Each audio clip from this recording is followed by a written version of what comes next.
चिड़िया रहती थी। वो खेती बाड़ी करके अपनी जिंदगी गुजार रही थी। वो अपने खेतों में इस बार केले की खेती कर रही थी। वो केले के बीज बोकर उसमें खाद और पानी डालती है और उसके बढ़ने का इंतजार करती और रोजाना अपने खेतों की देखभाल करती ताकि उसके केले की खेती खराब ना हो जाए। फिर एक दिन, ओहो हो, मेरे नन्हे नन्हे पौधे बस कुछ दिनों में ही बड़े हो जाएंगे। इन सारे पौधों में बड़े बड़े केले फलने लगेंगे। पर ये क्या, हर बार इन पौधों में ये छोटे छोटे कीड़े पता नहीं कहाँ से आ जाते हैं। मुझे इन कीड़ों को भगाना होगा, वरना ये सारे कीड़े मेरी केले की खेती बर्बाद कर देंगे। ऐसे तो मेरा बहुत नुकसान हो जाएगा। ये कहकर रानो चिड़िया अपने खेतों में से वो सारे कीड़े निकाल देती है और साफ सफाई करने के बाद उन फसलों में पानी और खाद डालती है। फिर कुछ महीनों बाद रानो चिड़िया के खेतों की तरफ से लाडो चिड़िया और उसकी छोटी बहन भूरी चिड़िया गुजर रहे होते हैं। तभी लाडो चिड़िया भूरी चिड़िया से कहती है, अरे भूरी चिड़िया, तुझे पता है हमारे जंगल के किसी पक्षी ने इस खेत में केले की खेती की है। अरे देख तो जरा कितने मीठे मीठे और लंबे लंबे केले हैं ये। इन्हें देखकर तो मेरे मुंह में पानी आ रहा है। मेरा मन तो दूर से ही ललचाने लगा। चल चलते हैं इस केले के खेत में सफाया करने। क्या बोलती है तू? चल जल्दी से तू एक बड़ी सी टोकरी पकड़ ले और अपना काम शुरू कर दे। ये कहकर लाडो चिड़िया और भूरी चिड़िया हंसने लगती है और छुपके से रानो चिड़िया के खेत में घुस जाती है। फिर लाडो चिड़िया और भूरी चिड़िया रानो चिड़िया के खेत के आधे से ज्यादा केले तोड़कर अपनी टोकरी में भर लेती है और तभी कुछ ही देर में कालू कौवा भी वहाँ आ जाता है और उन दोनों चोर बहनों को रंगे हाथ पकड़ लेता है। उसे वहाँ देखकर वो दोनों बहनें बहुत डर जाती हैं। फिर कालू कौवा उनसे कहता है, अरे रे रे, तुम दोनों बहनों को और कुछ काम होता है या नहीं? बस सारा दिन ये चोरी चकारी ही करती रहती हो। तुम दोनों की इतनी हिम्मत कैसे हुई ये केले चुराने की? थोड़ी शर्म हया बची है तुम दोनों में या नहीं? या उसे भी बेच खाई हो? अभी के अभी ये सारे केले टोकरी से निकालकर मुझे दे दो, समझी तुम दोनों? तुम जानती नहीं हो क्या, ये खेत मेरा है। यहाँ का एक भी केला मैं किसी भी पक्षी को खाने नहीं देने वाला, समझी तुम दोनों? ये केले मुझे देकर तुम दोनों दफा हो जाओ, वरना चोंच मार मार कर तुम दोनों का बुरा हाल कर दूंगा मैं।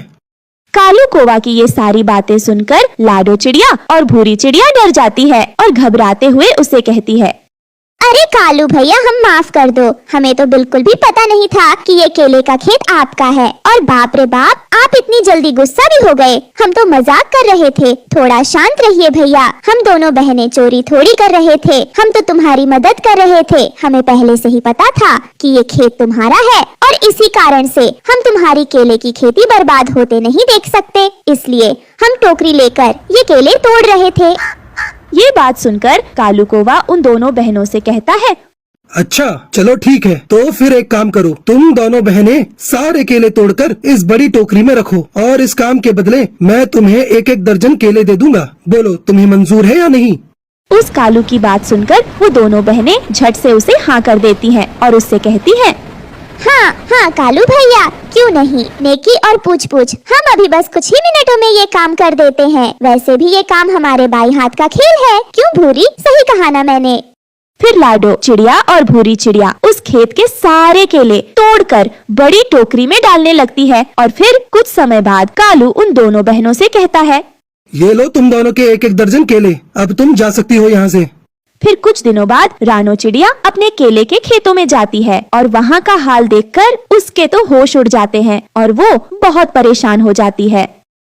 हे भगवान, ये सब क्या हो गया? मेरी सारी मेहनत बर्बाद हो गई। मेरे खेतों के सारे केले गायब हो गए। पर ये सब किसने किया? मैं तो कब से अपने केले पकने का इंतजार कर रही थी और मैंने सोचा था जब उस पर बड़े बड़े पीले पीले केले लग जाएंगे तो मैं उन्हें खूब मजे से खाऊंगी। पर ये सब क्या हो गया? ये चोरी किसने की? किसकी दुश्मनी थी? मेरे साथ जिसने मेरे साथ ये सब किया, मैं उसे कभी माफ नहीं करूंगी।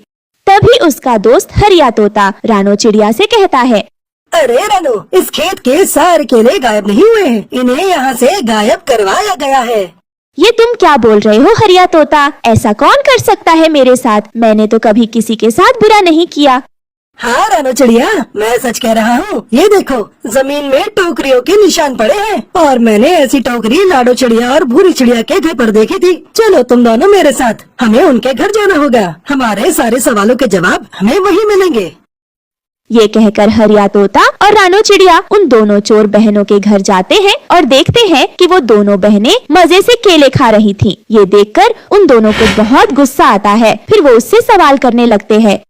अरे लाडो और भूरी, तुम दोनों को शर्म नहीं आती? रानो के खेत से केले चुराकर तुम दोनों अपने घर में मजे से केले खा रही हो। तुम्हें पता भी है बेचारी चिड़िया ने कितनी मेहनत की थी इस केले की खेती के लिए, और तुमने एक चोरी करके उसे बर्बाद कर दिया। ये सब बातें सुनकर लाडो चिड़िया उन दोनों से कहती है। बाप रे बाप, ये केले हम दोनों के हैं और इसे हमने अपनी मेहनत से कमाए हैं। चोरी भी और सीना जोरी भी। वाह, तुम दोनों का जवाब नहीं लाडो और भूरी। मैं तुम दोनों को साफ साफ कह देती हूँ, मेरे खेतों के सारे केले मुझे वापस कर दो, नहीं तो इसका अंजाम बहुत बुरा होगा। ये सारे केले हमने कौवे से लिए हैं। फिर लाडो चिड़िया और भूरी चिड़िया रानो को कालू कौवे वाली सारी बातें बता देती है। ये सुनकर रानो चिड़िया हरिया तोता के साथ कालू कौवे के घर जाती है। अरे कालू, वो खेत मेरा था और वहाँ की सारे केले के खेत भी मेरे थे। मैंने खुद अपने हाथों से वहाँ की खेती की है। तुमने ऐसी चालाकी दिखाकर हमारे जंगलों की परंपरा तोड़ी है। मैं गिद्ध राजा से तुम्हारी शिकायत करूंगी। अब तुम्हारे इन कर्मों की सजा वो ही देंगे तुम्हें। ये कहकर रानो चिड़िया गिद्ध राजा से कालू कौवे की शिकायत कर देती है। फिर गिद्ध राजा अपने सिपाहियों से कालू कौवे को जेल में डलवा देते हैं। इस तरह कालू कौवे को उसके किए की सजा मिल जाती है और रानो चिड़िया खुशी खुशी अपने केले की खेती करने लगती है।